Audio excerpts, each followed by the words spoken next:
All right, good afternoon, good morning, good evening. Thanks for tuning in. I just wanted to give you guys kind of a quick update on the HOA. Hopefully I'll make this quick. First and foremost, in January, the HOA had 200,000 in our reserve account. Today we have 120. So the Three Stooges have withdrawn 80 and not put a penny back in. They owe, I think, around 75 plus the 80 they took out.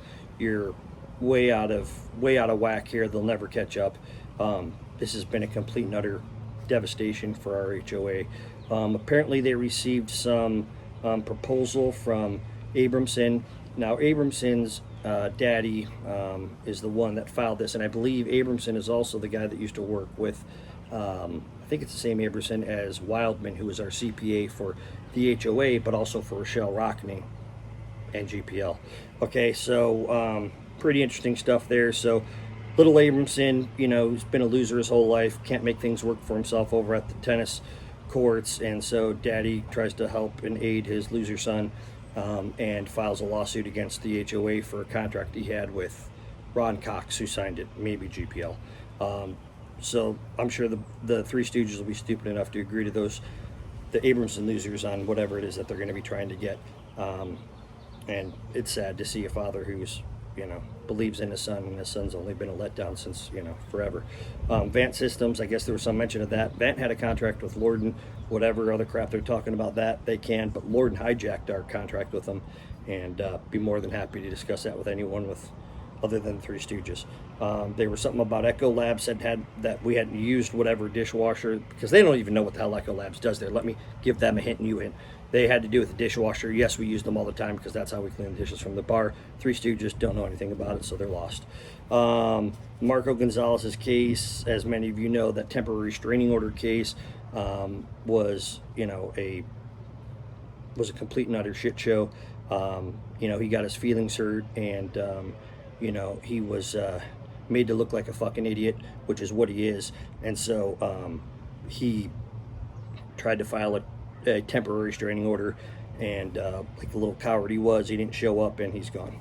But don't worry, we have the $15 million case, which he'll be paying money on with a countersuit there. So looking forward to seeing that coward there, and explaining exactly why he is what he is, and he knows it.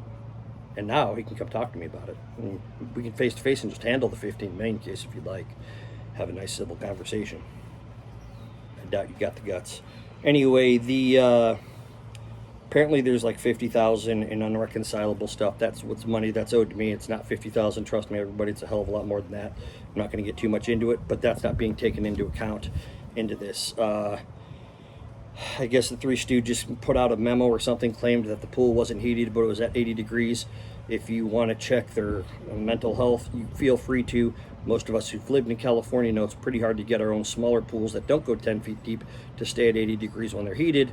They're claiming that one that goes 10 feet deep for about maybe 10 feet long, 10 feet in length, plus, you know, variably goes back up to, I think, 3 or 4 feet, stayed at 80 degrees. But the solar panels don't work. Like I said, you got really stupid people trying to run the club, and it ain't good, and it's not helping us.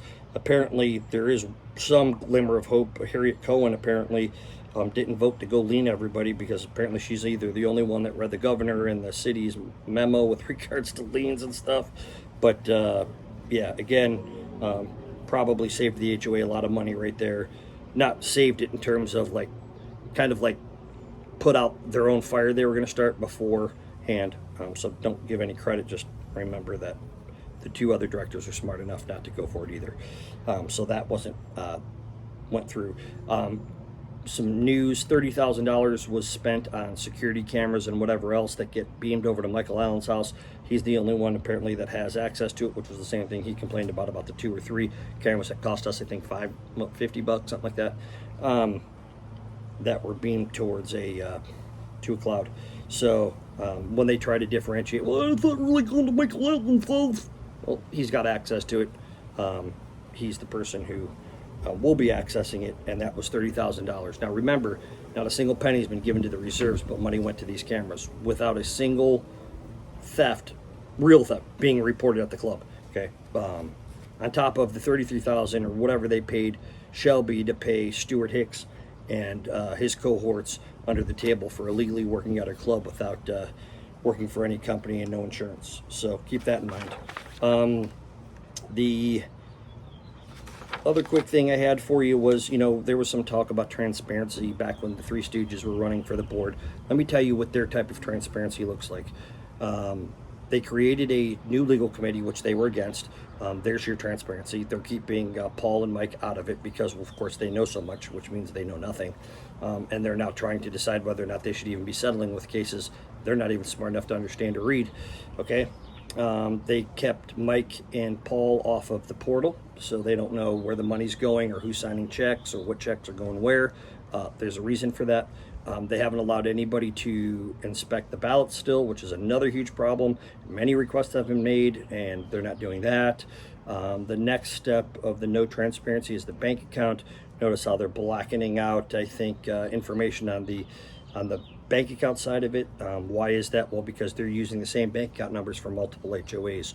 Uh-oh, did we find that out? Yeah, you heard it from me. Prove me wrong.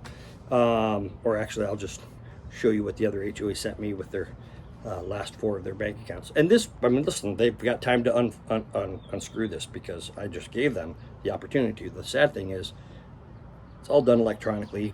When it's all said and done, Lord's goose is cooked. They also were the ones that went against the city, the state, and the county with regards to volunteers over at the club. Their fiduciary breach of trust and finance have occurred. They had a unlicensed contractor, I hear now, who apparently lives in the HOA, if that's the right one, working on a gas line. Outside of the fact that that's simply one of the dumbest things you can do, they did it on top of having, elderly people. God bless them for helping out at the club. Thanks very much. You shouldn't have been there and shouldn't have been doing demo work. Another huge liability for us. The biggest, thing, like I said, I think when this started was what's going on with our finances.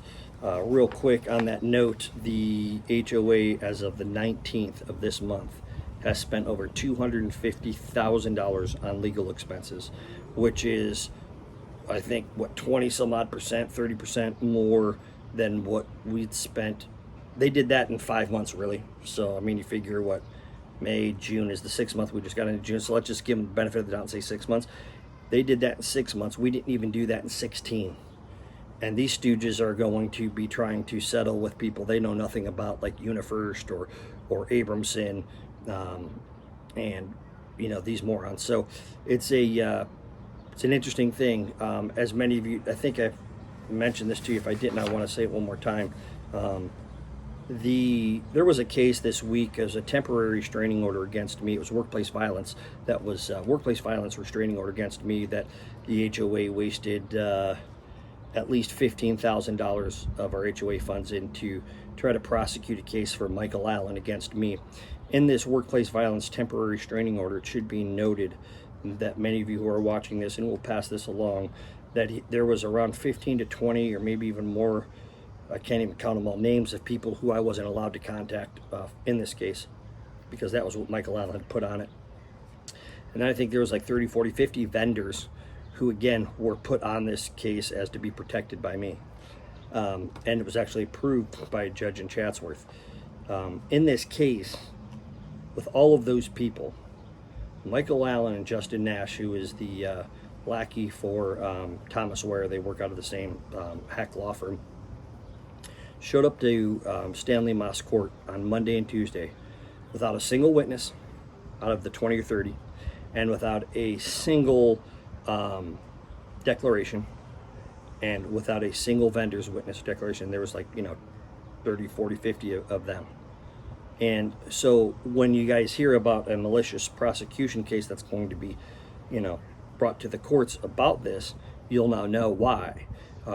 This was nothing more than a vicious and malicious attempt to stop me from not only going to the club with my family and meeting with a lot of those people who were my friends and coworkers. This was just malicious in its entirety. So lots to come, unfortunately, and none of it that I can think of is good. So still no restaurant, still no bar open. You guys take care of yourself. hopefully get a chance to talk to you soon. Bye-bye.